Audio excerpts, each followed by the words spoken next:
Welcome to another episode of Sailing Indiana. Last time you saw us, we had left our home berth of Brighton and were on our way to Dartmouth. In this episode, you will see us sail from Dartmouth to Salcombe, which is just around the corner, maybe 4 or 5 hours, but it means we've got to get past Start Point, which is a notorious tidal race and headland which sticks out between the two destinations. So you should time it correctly. Timing is everything. And as you'll see, yet again, we run into some more engine trouble. Why not? Who wants a working engine? It takes the fun out of it if you started it and it worked every single time. Yeah. Just keeps us on our toes. It does. So you're about to see us ready to leave Dartmouth at 5:30 in the morning, and our engine not work, or not start at least. A frantic call to our friend Guy, who you've seen in previous episodes, who miraculously woke up at 5:30 to give us a hand and basically run us through how to hotwire our engine. Only do this on your own boat, not other people's. Don't steal people's boats. However, if you're in a pickle, this is how you get out of it. Quick.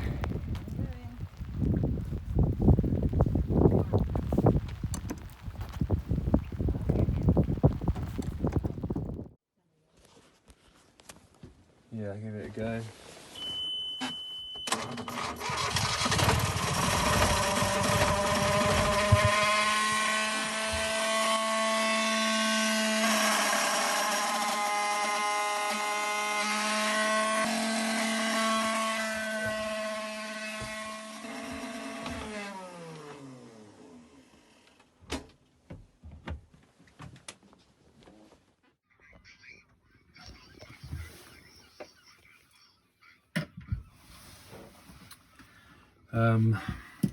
It's not working.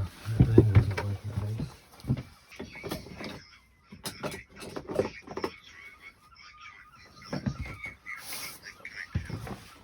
Okay. Let's smell it.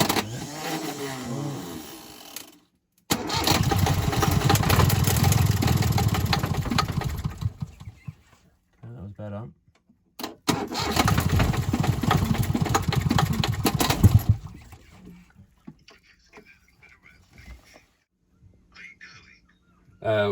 Well, probably not. Giving it a few more revs because it will start.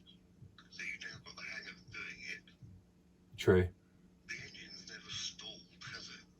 No. So once the engine's going, go out, have a sail, and you can start it again when you need to get in or whatever you're doing today. And then when you come back, you need to start taking the starts motor out. Well, if we go and we need to go soon because get that tired, I suppose. Okay, perfect. I'll have a go at this then, and just need to put the revs on. I wasn't putting any revs on.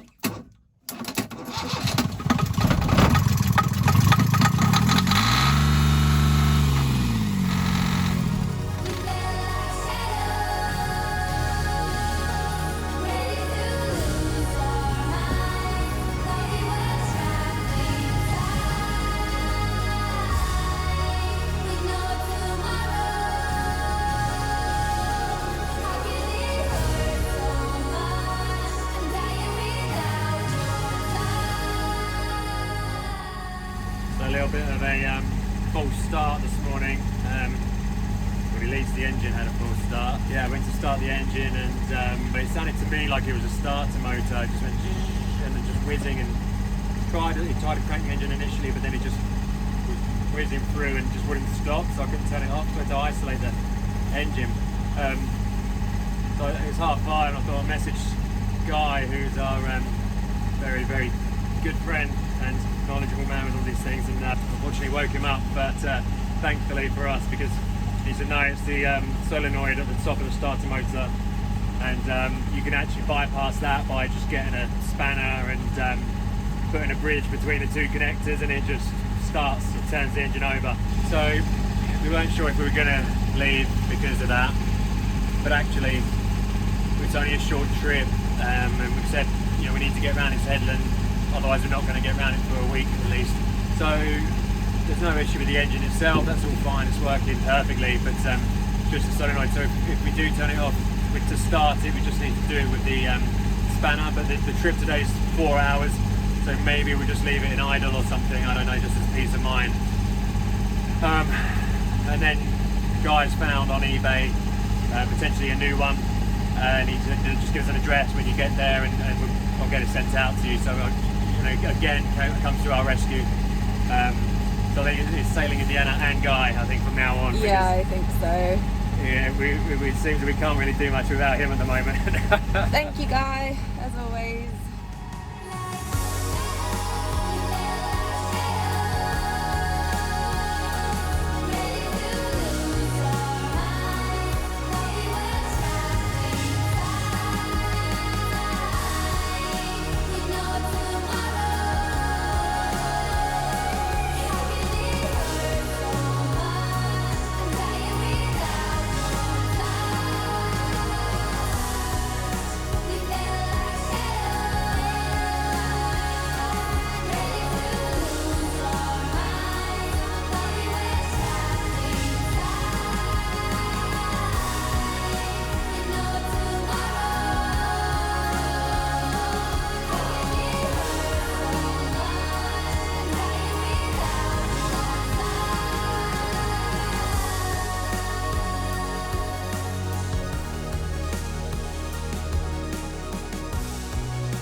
So,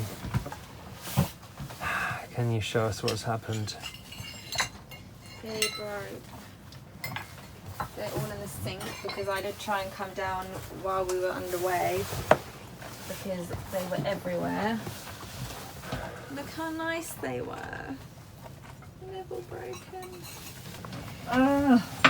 Where did they all come out of? That cupboard.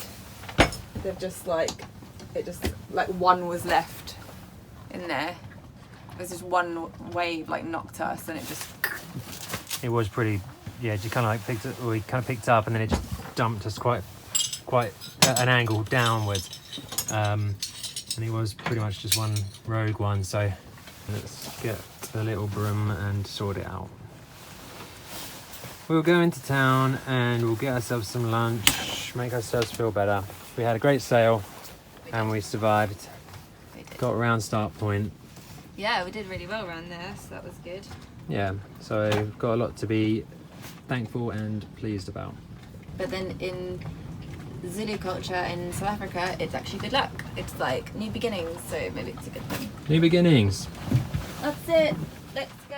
Right, this is us moored up in Salcombe, in the bag, so it's called, which is just around the corner from the town. Yeah, we just called the water taxi because we can't be bothered to blow up the tender. I don't think we'll make it that far. It's probably a bit windy for it as well. We'll pay the £2 and we'll get taken in. But yeah, so off we go for a little adventure. Probably just for a shower and Some late lunch. some late lunch. Yeah, so it's just gone midday, I think so.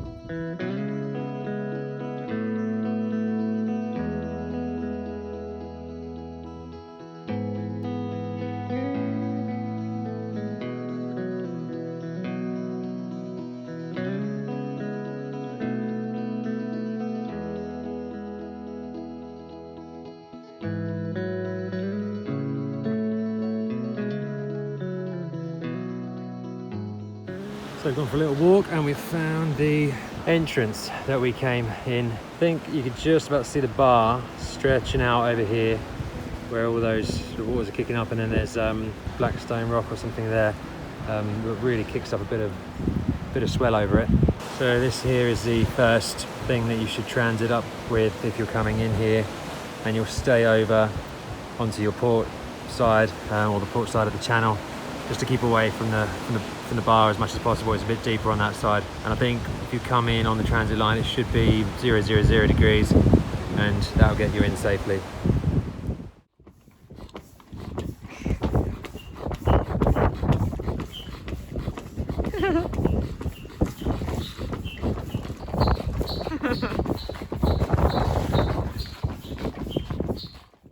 Tender time. Okay, choke on, not in gear.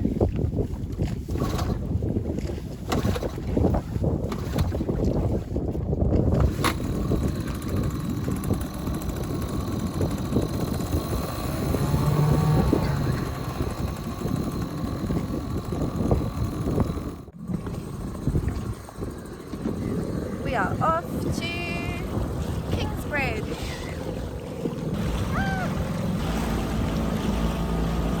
Okay, adventuring.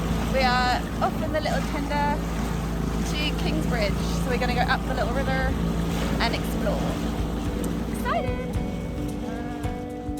We got your soul, hunting alone.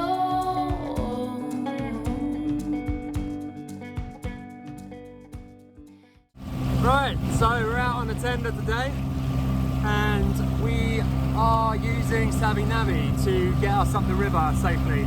We don't draft much because we're a tender, but what it's going to help with is just a bit of navigation up the channel, because there's a few little bits that come off, little rivers and things like that, or little estuaries, just so we don't get lost, I suppose. It's a bit of safety and all the depths and things like that as well. So yeah, so I've got it open and it's just showing me on here whereabouts we are.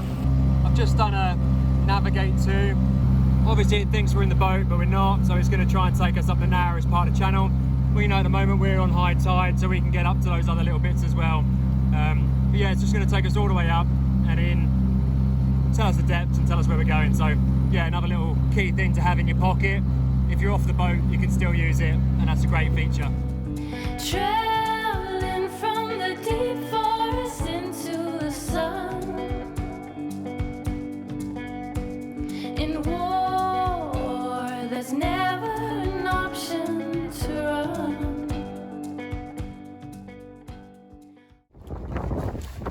Yeah, whoops. We ran out of fuel. Ran out of fuel, luckily, just as we were coming up to the pontoon, so I quickly whipped out the oars.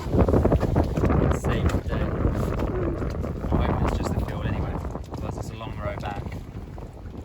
A long row back. Oh, Geronimo, tears keep on falling, the nighttime is ours. Oh, Geronimo.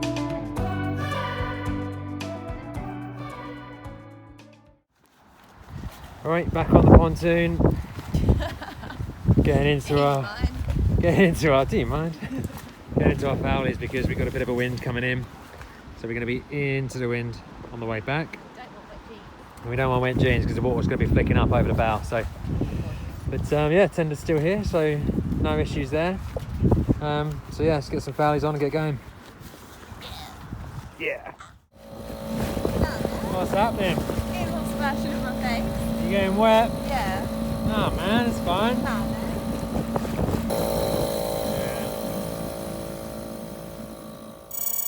What happened? We are soaked.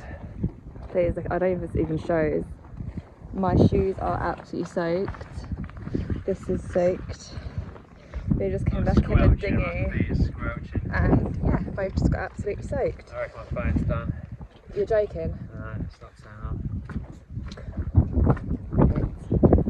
Got any rice? Yeah, we Dry rice. we have risotto rice. It'll work. Let's do that now. Alright. So the risotto rice failed miserably. As most of you know, if you get seawater in most things, it tends to destroy it. So yes, disaster has struck and Chris's phone is no more. Just very, very sad.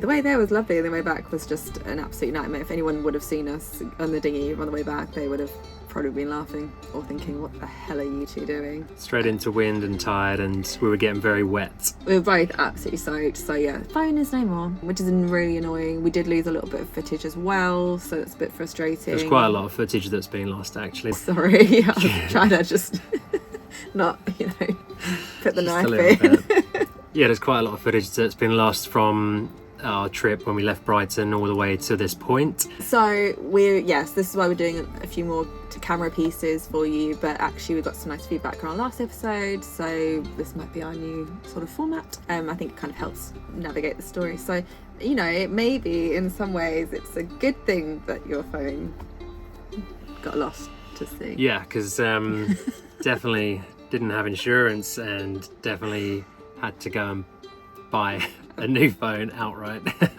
Which I guess you can't just have a Nokia 3310 when you're trying to be a vlogger. And yeah, so some money was spent, but you'll see that in the next episode where we try and rescue the phone in the phone shop and try and rescue try and rescue the data from the phone in the phone shop. And you'll see how we get on with that. So while we were in the lovely Salcombe, we took the opportunity to meet up with our lovely friend Tom, who owns NorthSands Paddleboards. You would have seen that I've got a lovely paddleboard. It was really good to go to see his HQ and sort of see what new boards and what new paddleboards, new kayaks, new t-shirts and everything that he's kind of got in store and how it all kind of runs and works. So that was awesome. So thank you, Tom, for having us. We'll kind of show you around NorthSands Paddleboards. If you like it and you are in the market for such things, then the description will have all the information you need to get yourself on the water.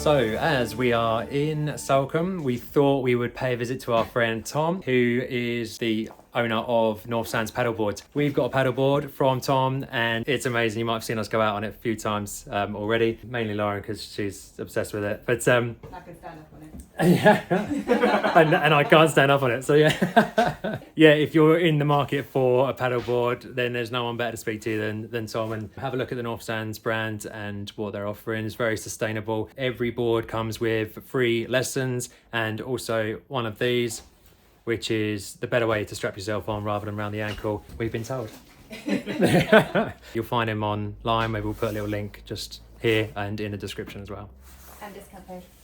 We have a discount code which we'll put in the description as We well. do, don't we? Yeah. So we've also got a little discount code for you. So if it might tip you over the edge if you're interested, we can put that in the description as well. So yeah, use the little code and it's just a little thank you then from Tom and NorthSands Paddleboards.